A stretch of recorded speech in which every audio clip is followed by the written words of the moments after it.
You had mentioned, real quick before I take this call, you had mentioned about before or a time period when human beings were on this planet. And I had Michael Cremo on, and he's actually presented evidence that human beings have been on this planet for hundreds of thousands of years and possibly even millions of years.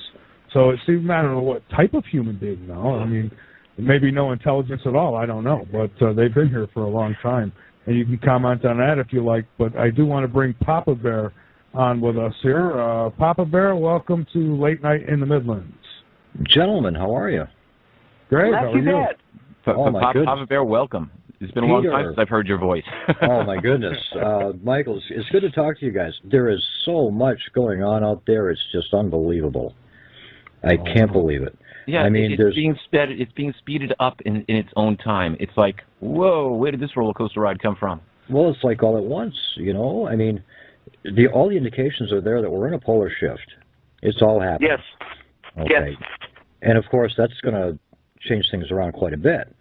But then again, I mean, you know about the Bible, Peter. I'm not sure if you've done the math on Daniel's timeline or not, but it's really close. We're looking at, well, from what I understand, the people are supposed to flee Jerusalem, and actually that's coming up in about 9 days, according to the timeline. Oh, wait a minute, isn't that Obama's going over there? Yeah, right, exactly. Obama's going over there. Right? You know, and they said if he went to Jerusalem, they were going to consider that an imminent threat, an act of war. So, boy, I'll tell you, that guy doesn't know how to make friends, does he? Hell, him coming to the United States has been an act of war. Right, but remember in the last days, barter is going to happen? Okay. Yeah. Now, there's been I do a lot of research. There's something wrong with me. But I've noticed through the Uniform Commercial Code, UCC, that governments and banks have all been foreclosed on. And this is part of the reason why the Vatican stopped taking credit cards. They went to cash only.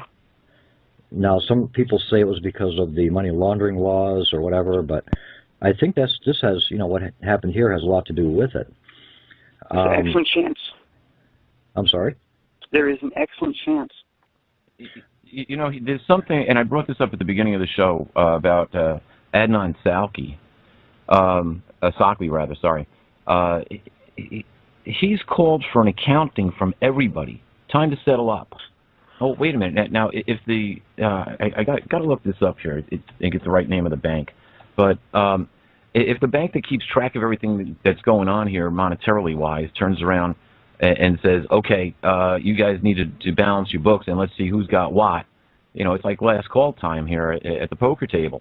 It's time to count your chips, and that seems to be what's going on now. He says, and that he's got the authority to do this. That if it's not done by a certain period of time, which I forget exactly what it is, that those countries' currencies would not be allowed to be used. They will become null and void as legitimate currency. So essentially, by one man's say-so, all of a sudden your country's currency can become unacceptable on the exchange and not usable. And guess what? You've just put in a hook for a one-world currency. Now, well, it's going to be a one-world currency. The thing is, plus, absolutely. With plus, there is a really strong theory that just as in the movie Deep Impact, where the president says they've been spending too much money and they can't cover it anymore, that all of these underground bases and the food storage places and all the storing of everything, I'm sure including gold, and those. You know, they're holding it off. They're pushing the bubble as long as they can until the event happens. Yeah, and then if you want to eat, you're going to have to get the chip. Well, it might go further than that, Michael. You know, here's the thing: if we get and there's no reason to say no, it's impossible, it'll never happen. No, wait a minute. This stuff is real, folks. It's been talked about in the prophecies. It's been recorded in history. It's a cycle of the universe. It's just that we're in the wrong place at the wrong time as far as crossing the Great Rift and having Nibiru and its friends come through, which is essentially the Hopi prophecy of the blue and the red Kachina. If Nibiru is the red Kachina, then it's very possible that Comet Ison, which we're going to see in November, is the blue Kachina. But here's the thing. you've got 80% of the population of the Earth, 80%, which live within 90 miles of the coast. Yes. And it doesn't matter which coast you're on. So guess what? If we don't say anything to the people, and we want to reduce the Earth's population anyway, here's a chance that 80% of the people are going to get caught at the coast somehow, and we can get most of them. Here is where the Georgia Guidestones fall right into place. What's 80% of 7+ billion? What's that? 560 billion. I mean, come on. There's going to be a small amount left behind. That's okay, but it's only going to be the pure at heart, because I mean, if anybody knows anything about quantum energy, and it's that small amount of survivors. That is what the powers that be here in the United States are preparing to deal with. That's why. I wish them well with that. Yeah, me too. Exactly, because when everything falls apart, you will not be able to go to your gun store to buy ammunition. Everything you have will be running out. That's why they're going to be the ones in charge. Exactly, and that's why the FEMA camps are there, because they're going to have to deal with the survivors. Well, they're going to have to deal with a lot more than that, because, you see, essentially we get blasted back to the Stone Age, and it happens in an instant. Yeah. It's not going to take very long for this to go on, and then it's going to be rebuilding after that. Now, what falls out from all of this? And I don't, I'm not going to say that the waves that are coming in are going to be 7,000 feet high or 700 feet high or 70 feet high. There's going to be some movement there, no doubt, and I would put the idea in the neighborhood of somewhere probably around 200 feet. But still, a lot of people can go wherever they want to go with that number. But still, 200 feet, you still affect 80% of the world's population. Well, in one of the things that Mr. Sitchin said, if I remember it correctly, he said that when the Nibiru does come through, kiss goodbye to 95% of the population on the planet. Yeah, I wouldn't be surprised, because by my own calculations over the years, I'd be glad if 5% made it through this. And that's, it's going to come down to a lot of things. Papa Bear, you started to say something, which I want to know where you were going to go with this. And I apologize, I don't remember where you left off. Do you recall where you left off? Yeah, I was mentioning something about quantum energy. Yeah. Everybody gives off a quantum energy, and it all based around your thoughts. Okay. And it affects everything around you. Let me just interrupt for a second. This is important, because I'm going to make a point at the end of this. There's a lot of importance right here in what Papa Bear is saying. See, the whole universe is made of quantum energy. There's basically 3 different matters. You've got matter, antimatter, and dark matter. And that's what keeps it all afloat. It's no different than Keshe technology with anti-gravity. It's the same thing. It's quantum energy. And we all give that off with our brains, with our brain waves. And we do it with our, with our actions, with our thoughts. And we don't even know about it. I mean, it affects everything around us. It's really a phenomenon and a half. Also, the pineal gland, that's one to be cleansed, because if you can cleanse that, you can actually reach into your inner side, and you'll get messages from yourself you never even knew that were there. I would tend to agree with that. Now, here's an interesting thing. Everything works on vibrations. When you get down right to the atomic structure and subatomic structure, and you get into string theory, it's all vibrating energy, which essentially means everything's vibrating at a specific set speed. Depending on what that set speed is, we get all the molecules that make us up. But where do those little vibrations come from? Well, you see, it goes right back to the creator of all things, and that's where you have to bring in a supreme being. And it all works on vibrations. Good vibrations. That's where it comes down to. Now, here's an interesting thing. When you go to Malachi, the 4th chapter, and you read the 1st and 2nd verse, and this is interesting in comparison with what's going on now, it says that the day will burn like the furnace, and all of those presumptuous ones and wicked ones are going to become as chaff, and they're going to be burned up, and it will not leave them neither root nor bough. It says, but to those who are in fear of my name, the Son of righteousness, and it's S-U-N of righteousness, will bring healing in its wings. The sun with wings. Interesting. Could this be Planet X? Could be. Well, the sun isn't really heat. It's all magnetic energy. Yeah. And that's where it all comes from. So it's not really hot at all. How come every time God wants to heal us, we've got to go through some shit? Well, because look at the world around us. I mean, how do you turn around and get the bankers to come clean? How do you get the governments to come clean? How do you get the church to come clean? How do you get all of business to come clean? How do you turn around and yeah, you see, and these guys aren't going to say, okay, well, we're going to change the way we do business. We're not going to pump oil out of the ground anymore. We're going to give everybody free energy. Well, yeah, where's the money in that? You know, it comes down to that. So this system needs to be removed. The earth is never going to be destroyed. Armageddon isn't the doomsday end of the world. It's the doomsday end of the world system that we're being forced to live under. And it's when we come not making it. Yeah. You struck a nerve, Peter. I'm sorry. Hold on, Papa Bear. No, I'm sorry. You struck a nerve with me because everything that exists exists because of frequency. It's all under frequencies. And if the frequency changes, you know, like the new song that no one's heard, everything, all states of matter are going to change. Yeah, and you see, here's the thing. If we are in harmony, then, you know, it's like when a singer breaks a glass with their voice. That glass hits a point of disharmonics, and all of a sudden it goes boink, and it's broken. But if we are in harmony with the whole multiverse, so to speak, then guess what? We start to get a healing off of that because we are in harmony. So how do you get in harmony? What are we getting in harmony with? Well, Jesus gave us the greatest commandment. You must love Yahweh your God with your whole heart, soul, and mind. Okay, so who is Yahweh?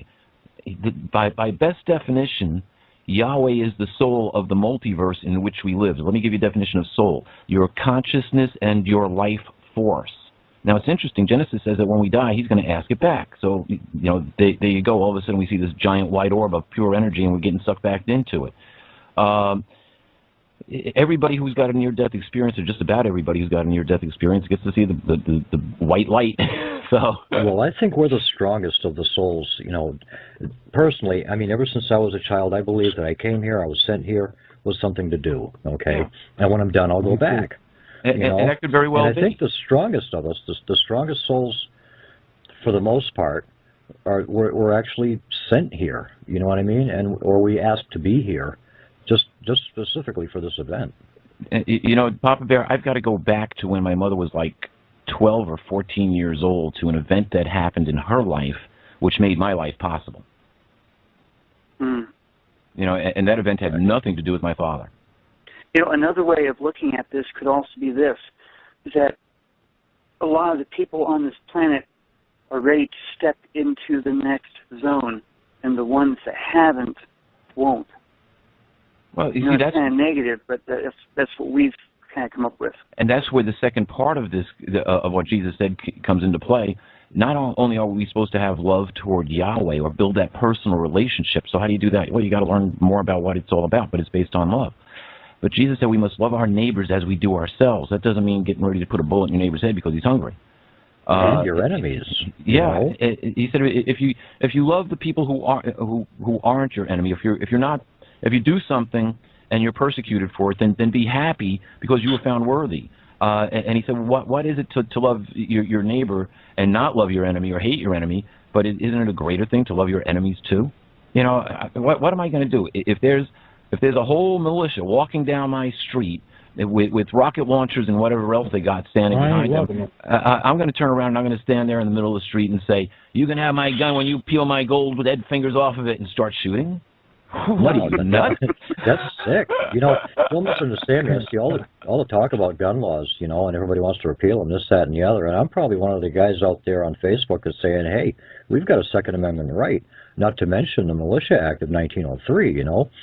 But the only gun I have is so old it doesn't even have a safety. And those are the people that the powers that be are going to have to deal with when this stuff does happen, when everything calms down and the dust settles. They're going to have to reassert authority. That all depends. That all depends on the timing of this, because you see, these events point to it essentially points directly to Revelation, the 19th chapter. And now you've got another extraterrestrial or alien event that's going on. It says the King of Kings and Lord of Lords is coming back with the armies of the heavens, or the armies of the multiverse. And when you go by the numbers that are laid out in Revelation, it's 2 to 1. But not only that, the immortals are right with them. So you're dealing with powers that it's like I said to a guest who was a channeler for the Galactic Federation of Light, and she totally agreed. I said every knee will bend before the immortals, both human and alien, or they will be held to pay. Yeah. Absolutely. Love the sinner, hate the sin. That's all you can do. You know, that's it. Wouldn't it be great? And you know, I would have to go back and look for it because it's not really a direct part of prophecy, but it does say that the nations are given the chance to sue for peace. They can turn around and they can say, okay, we're not going to do business this way anymore. We're going to start taking care of the people. We're going to start, we're going to put down our arms, and we're going to really do what the United Nations says: beat your swords into plowshares, which they stole from the Bible and totally discredit. Yeah. But you know, here's a point where if the nations wanted to, they could turn around and stop the military spending, put that money into land reclamation, and start doing things for the people. The companies can turn around and say, yep, we made plenty of profits, we had a good run, it's time for free energy. But to get to this point, these guys aren't going to want to give up their bonuses and their multi-million-dollar salaries. And they're the ones that are calling the shots. So what do you have to do? Well, I mean, regular business. The way we screwed up the earth. We outnumber them. We've allowed this to happen. Well, it's not that we allowed it to happen. It was perpetrated upon us. There's a difference. You know, how many of us have time to tune into CNN and hear what laws they're presenting on the floor? Well, yeah, but, you know, unless you know those laws, how could you ever have a say in what they're passing? You see, so they're passing laws that we don't even have a clue about and are totally at the result of. Very few laws by the people ever make it. That's what they do. Yeah, they do. Look at Obama. He signed the NDAA on New Year's Eve while everybody was out dancing. That's how they work. But they left out the amendment that was supposed to be put in. It was voted in. They just stripped it right out of it. Why do you think the states are now doing their own thing? Yeah, exactly. Please do not forget the chemtrails that have been blown in our skies since at least 2007. Well, here again, another piece of biblical prophecy. Yeah. I have copies of a 2007 lab report from samples from Italy and from Texas. And you find nanotechnology? Nanotechnology. Nasty stuff, nasty images. Ever hear of something called Morgellons? Morgellons disease, yep, and everybody seems to have it. Well, I think that was in the stuff. The biggest danger I think we're facing right now, today, is I think the geoengineering. I think that it's just, you know, the stuff that they're throwing in our air, and now we're at a point, I was talking with Peter about this earlier, we're at a point now where we're screwed if we do and screwed if we don't, basically. Exactly. Well, we've destroyed all the life there is in the Pacific Ocean and in the Gulf Coast. I mean, look what we're doing. There's plastic everywhere, and these geniuses can't figure out that if you heat it to 375 degrees, you can separate the paraffin from the oil and recycle the oil? Come on, what's wrong with these guys? But the mass animal die-offs that have been happening for at least 2 years are not... species a day. Right, are not happening because of what we are doing. These are happening because of what's happening out there in space that is affecting our planet. Those mass animal die-offs go anywhere from crabs and stuff on the bottom. Down there in South America, they had the giant squid coming up in the thousands. They had birds falling from the skies all around the planet. They had cattle dying. Yeah, much of the fish is, much of the fish is because the water doesn't get warm enough for them to breed. It has to be a certain temperature, and the temperatures just aren't going right for them to breed. But not in the pollution's not helping either, not in the radiation. But not in the huge amounts at one time that are showing up. I agree with you. We have badly polluted this planet, but these mass animal, fish die-offs are all because of what's been happening for the last 2 years. Well, the Earth is the news media has been downplaying or refusing to even mention. The news media is under a mass order to not talk about anything out there in space. All of this stuff that's been showing up around our sun for the last 2 years has been like saying, "Look at me. Why aren't you guys talking about this?" Right. Well, the Earth is a living organism. Ocean floor, and we got methane. A lot of methane coming up. Oh, yeah. Well, the Earth is about ready to shed its parasites, and that's the people. Yeah. And there have been seen recently, a lot of people have been finally looking at the SOHO images and the stereo behind images. There are huge probes being seen around our sun. These probes are trying to keep our sun quiet while this thing is going through. That's an interesting observation, and I've actually, one of my Facebook friends up out of Canada who sometimes listens to the show, he was right on top of this. He started posting things on my Facebook page, and what you see I'll are have to these go to little... your page tonight. I wish you the best finding it. I've got a very active page. It's interesting that I get over 150 comments or different replies throughout the day from different people on stuff that gets posted onto my page. It's almost impossible to keep up with it anymore. And there's a tremendous amount of good information there. There really is. So, and it's not just stuff that I post, it's stuff that other people post. And this one friend of mine posted this stuff. You look at the sun, and this is right from, I guess, one of the, I'm not sure which satellite it was actually from, but it was essentially the infrared image of the sun. And so you can see all of the ejecta that's coming off of the sun in the coronas that are being poured off. And all of a sudden you see this little thing that's traveling through this stuff. It's making a way, kind of like a boat does. And you see it go up to the sun, and then it looks like it takes a little bite, and then goes away with this little... No, there's more dangers. And I go on the record as saying, for me, I think geoengineering is the most dangerous threat that we face right now. And I know I think there's many reasons for the chemtrails.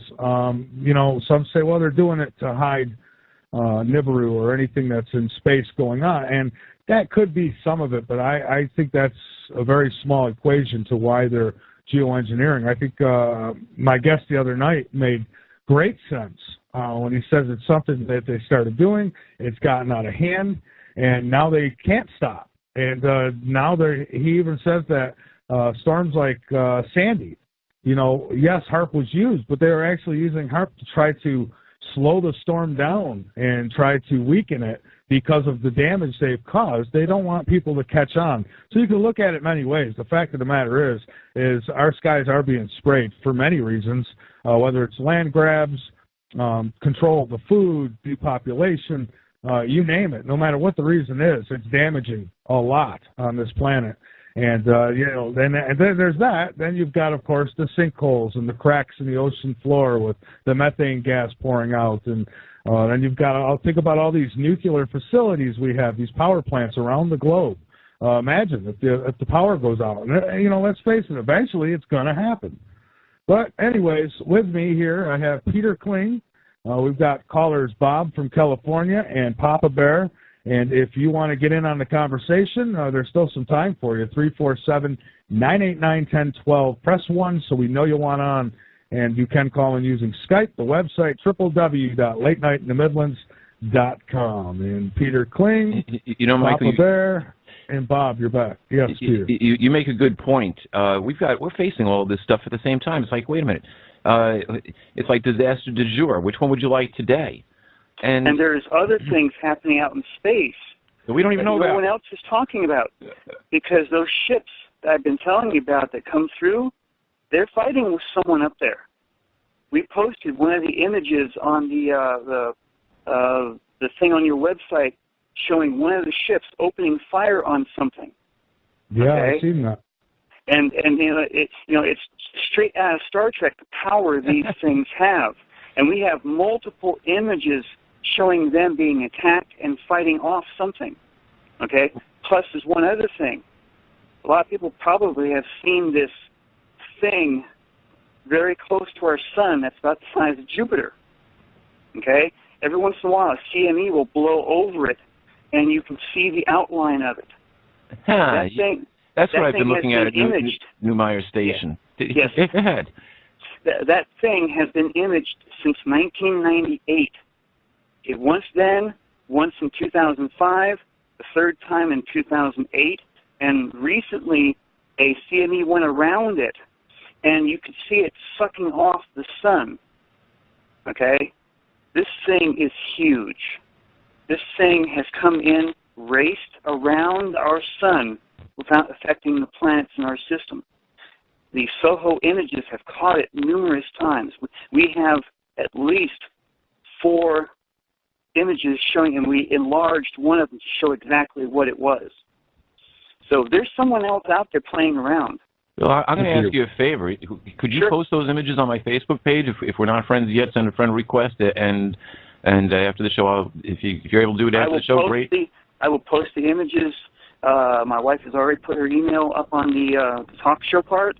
If you can send your Facebook page to that email, then we will jump on it tonight, and we'll also share them with the radio station.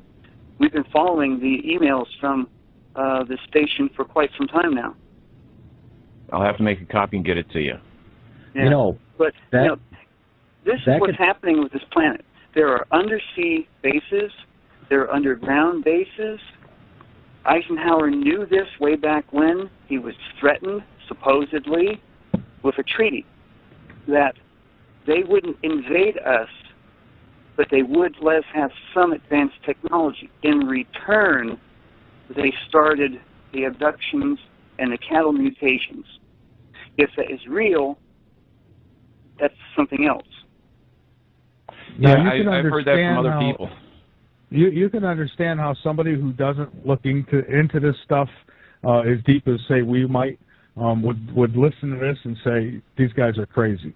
I mean, you can understand how people take it that way. There are underground highways that go clean across the U.S. Someone said they drive truck clean up to Lewiston, Maine, which isn't too far from me. I haven't seen when they come out or they go in, but I really haven't looked too hard. In the 60s, there were seeding storms. They did that with airplanes, and that dissipated the storm so it would do less damage. HAARP only makes it worse. I mean, it just gets worse all the time. But it was proven that seeding the storms would help them rain out faster and they do less damage when they hit the shore. So what they're doing, believe me, they're not seeding storms anymore. No. They've been preparing us, and supposedly, if any of this information is correct, we have aliens that are not on our side, and we have aliens that are on our side. And the ones that are on our side started doing a mass flyover right after Sitchin's death, October 10th, October 17th, back in 2010. Yeah, but we've had that technology for years. I mean, Iran has it now. You go to YouTube and just search UFO chases Iranian missile.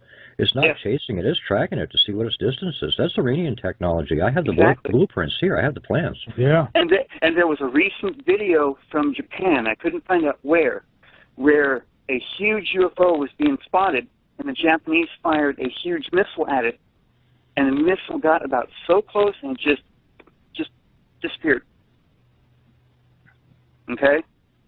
And we still have copies of that video, because we watch the YouTube stuff really well. We have our own secret space program, believe it or not. Oh, I know we do. Oh, yeah, absolutely we do. But now, these are the bad ones. These are the bad ones who are coming through on these big ships, right? So I would ask, if they could do that, and we can't really defend ourselves against them, either God should intervene, or maybe he should send some help, maybe some Superman. Someone or something is intervening, because these ships are coming out of warp, subspace, whatever you want to call it. The images are very clear. Every once in a while, one of the two SOHO satellites is pointing in the exact right direction, and there's a huge, tremendous flash, and the thing comes flying out of it.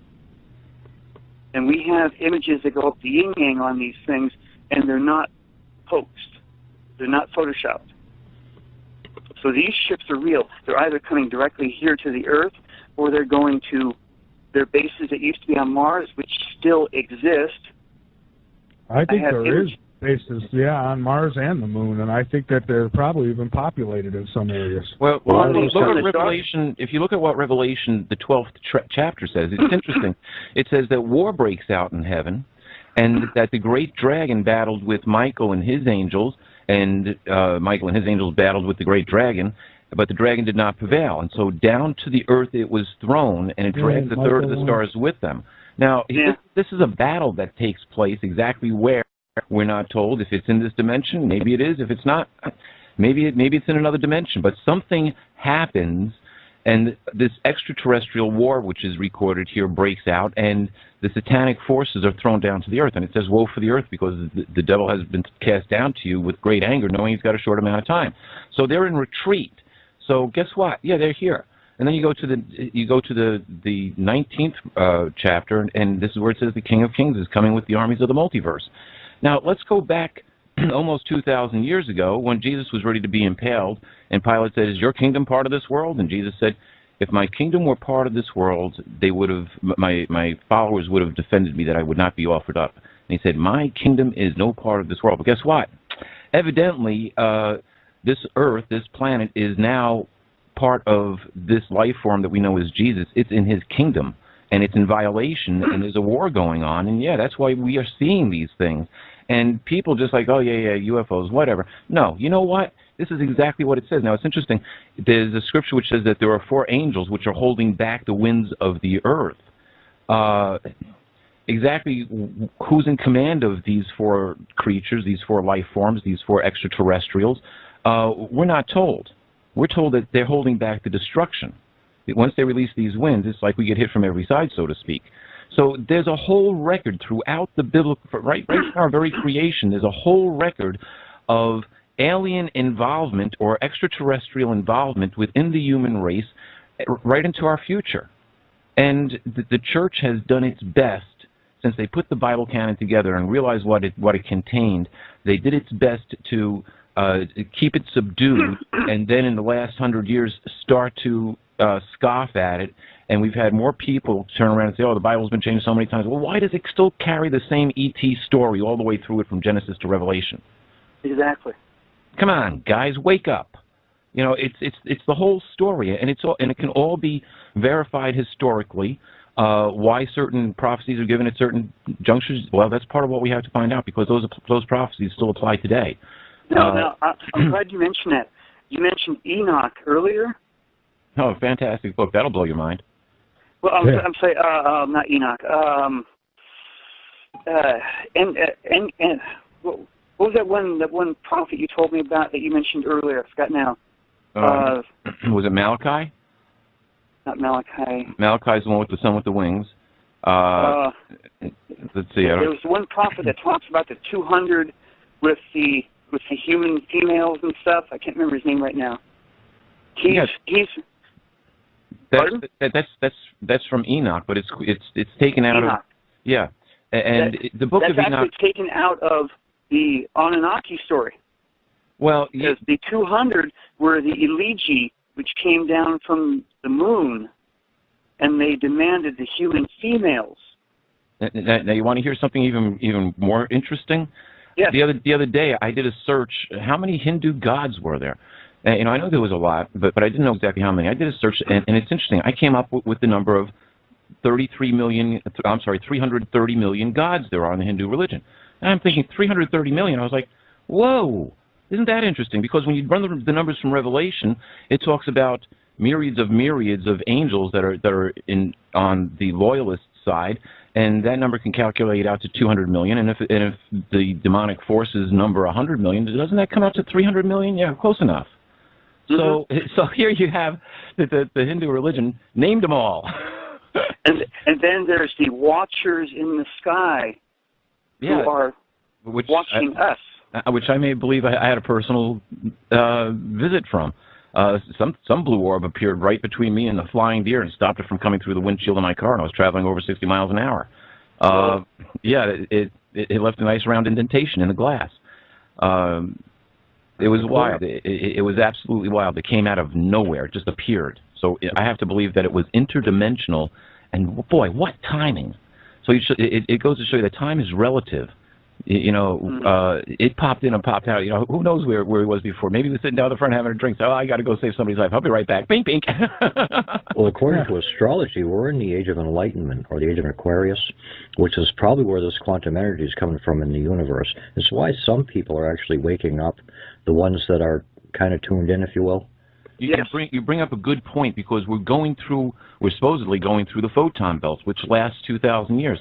Now, the interesting thing about this is when you compare it to what it says in Revelation, the 21st chapter, within this, the photon belt is supposed to help repair DNA, and it shortens the half-life of radiation. It's supposed to do all wonderful things for the planet. Maybe that's why the chemtrails are out there. but it's supposed to cause a personal awakening and understanding. All of a sudden, you start becoming more aware. Question. And so do your children. Which will allow us to go to the next level. Yeah, because it's through the next 1,000 years that our DNA is totally repaired and we're brought back to perfection. And then, as it says in Revelation, the 21st chapter, we're brought together with the energy of the multiverse. DNA is changing now. There you go. What the hell are they battling over? Is it us or amongst themselves? Good No, question. it's over us. It's over our future. This is they can't have this is the satanic seed versus the woman seed, which is all coming down to a battle now. And it's the woman seed which will, you've got the story of Gaia. Okay, well, there might be a correlation. But you see, it's understanding the organization of it, that there's actually a multi-dimensional organization. You're actually going contrary to the vibrations which the dynamic energy of this multiverse is giving off. It's already foreseen what it wants, and it's going to have it regardless of what the situation is. And so the harder you resist, the more pain you endure. So stop resisting, love everybody, and let's get over this thing. Exactly. Right. And Michael, it was mentioned. Oh, go ahead, Pop. I'm sorry. I just wanted to say thank you for allowing me into the conversation this evening. It was delightful. I wouldn't have missed this for the world. Well, we enjoyed your comments. I'm just glad that you guys allowed me to come into this conversation. Yeah, Bill, you've got some excellent information.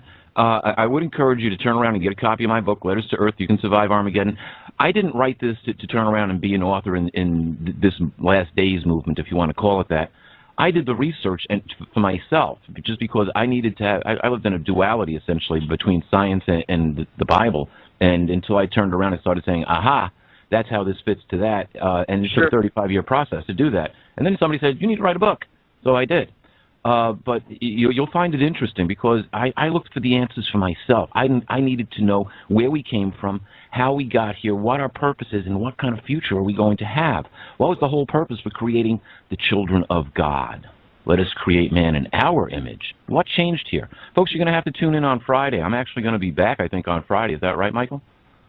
Yes, absolutely. You are going to be back. Fantastic. And we're going to actually have a treat for you on Friday. That there may be a new weekly show coming to Late Night in the Midlands. We haven't quite figured that out yet.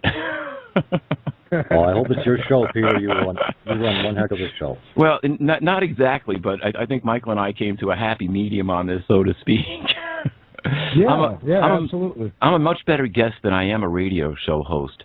And Michael's a much better radio show host than he is a guest, so it works out nicely. We're going to actually co-host the show together. We just have to, put it together. I've got a great name for it. I don't know if Michael likes it or not, but you'll hear more about this on Friday. So join us on Friday night, and bring your questions and make your comments. I mean, Bill, you've made Bob, you made some great comments tonight and had some fantastic information. And it's this type of personal research that not everybody has the time to do. So when they can hear about this and then they have access to where you are or to that information, it only goes to build their faith that something has happened. And look, we've got the documents and the data to prove it.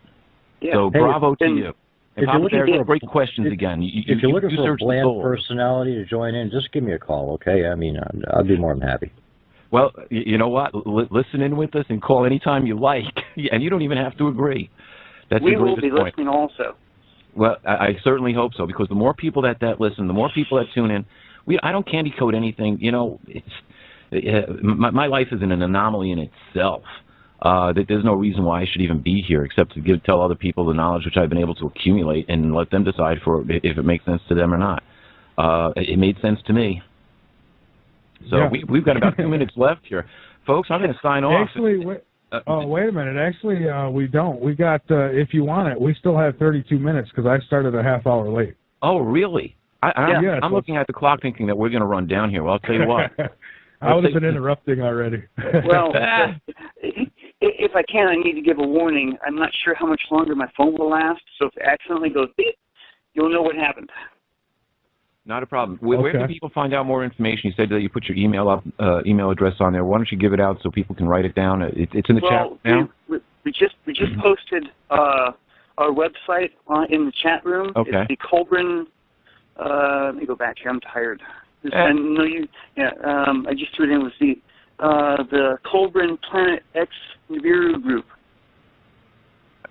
It's a Yahoo group. It's posted right there in the chat room. Okay, I'll have to go. I'll have to check that out right after the show. I hate doing anything on the computer while while we're on the air because I know how easily Skype tends to mess up on us. So whatever. Yeah. I don't even want to go there. We've lost 2 desktop computers and at least 7 hard drives and laptops since doing this research. Oh, I don't doubt that at all. When I started writing my book, I lost 2 hard drives. You want to talk about being totally upset? And I started backing up everything everywhere that I could on different mediums. Yeah, so they know when you're starting to do something. They keep track of all this. Now they want to record everyone's conversation and store it. So we're already doing that. Homeland Security, then. Let's give them a shout out. Hello, Homeland Security. I hope you've enjoyed the show tonight. Come on as a guest. We'd love to have you. We've got lots of questions to ask. And you can give us your standard pad answers. We'll be happy with them. And the same for MI5 or MI6 and any of the other alphabet companies. That they're more than welcome to join us anytime that they want and air their opinions. Sure. I have no problem with that. What are we going to argue on? The existence of whether Nibiru is really there, and then all of a sudden they're going to turn around and say, well, we found out, blah, blah, blah. Yep, thank you very much. Have a good day. Exactly, yeah. Oh, God. Michael, why don't we take a commercial break, and because I could use one, and why don't we come back and... Yeah, we're at the top of the hour here. Yeah, we're already playing host and co-host here or something. I don't know. All right, Peter. Hang on with us.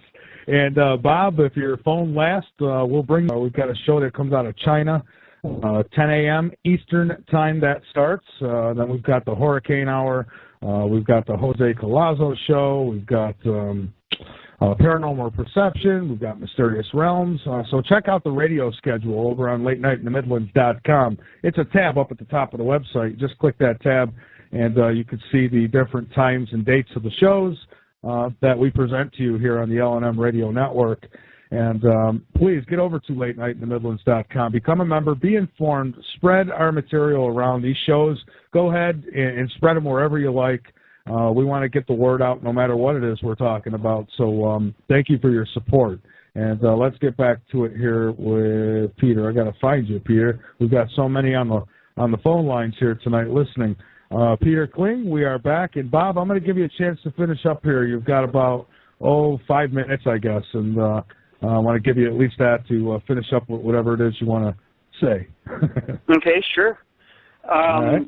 Am I going first, or is Peter going first? No, go ahead, Bob. I enjoy the information. I love when people come up with information that supports the exact things which we've been saying for quite some time, and you add a different dimension by bringing in what's actually being recorded in these other civilizations, especially the Egyptian civilization, because everything is so covered up there, and the Egyptians had a reputation of chiseling away what they didn't like. Once it was chiseled in stone, and all of a sudden they didn't fare well on it, or they came across something they didn't.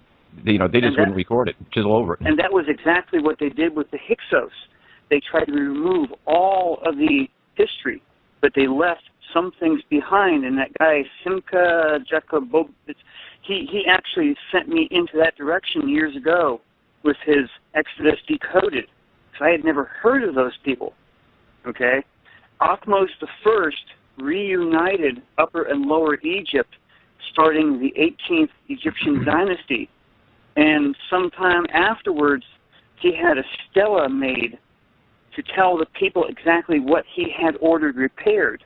It's now called the Tempest Stela of Ahmose I on the internet. It goes into fairly decent detail. This had to be repaired, that was flooded out, and oh, by the way, the pyramids collapsed.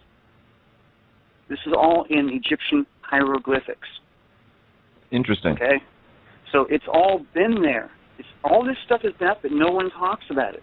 Yeah, so this information is very, very controlled. So, if we had enough time, I'd talk about all of the Robert Schoch / Dr. Hari Zawas situation, where Schoch said, hey, there's a cavern down there, and for years, Zawas would say, no, there's not. No, there's not. Yep. Until they said, oh, we found the tomb of Osiris, but nothing was in there. Yeah. It was looted. Wait a minute. Isn't this where Edgar Casey said we'd find all that information? And I know for a fact it was taken at. Well, I can't say I know for a fact. I've got an interesting personal encounter with somebody who was digging over there and interesting information was relayed that they did indeed take stuff out of that tomb and that it was smuggled away in the wake of 6 deaths. Let me try and go into it a little bit. Okay, Ippur, like I said, was a highly trained Egyptian scribe. Ahmose I, after the Exodus, demanded to know how the god of the slaves, his magic was more powerful than all of Egypt's magic. So he demanded to have all of the information on this god brought forward and archived. This is why you have all those old Sumerian tablets still. Okay? Afterwards, Ippur's reports were split up. Part went into other areas which became part of the Kolbrin, Kolbrin. There are a huge amount of ancient texts in there that talk about the destroyer coming back time and time again. The destroyer is one of the many names that Nibiru has been called over the centuries. In Ippur's work, he mentions that a tremendous flood came into Egypt and had everything flooded. Robert Schoch mentioned years ago that there was water damage all around the Sphinx. Absolutely. We've been trying to get him to at least answer, was this part of that, but we haven't gotten anything back from him. Because there are actually 2 parts of Ippur's works. A huge amount went into what became the Kolbrin Bible, just the Kolbrin, to keep it simple. The other one was one scroll that was found, I think back in the 1800s, where in his same text and talking, he talks about how everything was severely flooded. And in both parts, the part in the Kolbrin and the part in the scroll, he mentions that the fire on high, which is Nibiru, followed the evildoers and slaves out of Egypt. And that's where it happened. That's where several days later the Pharaoh was killed, battling the tail end of not only the eagles and slaves, but a huge amount of Egyptians that went with them. Okay? I will send you a copy of the Kolbrin version, and you can easily pick up the Ippur version on the internet.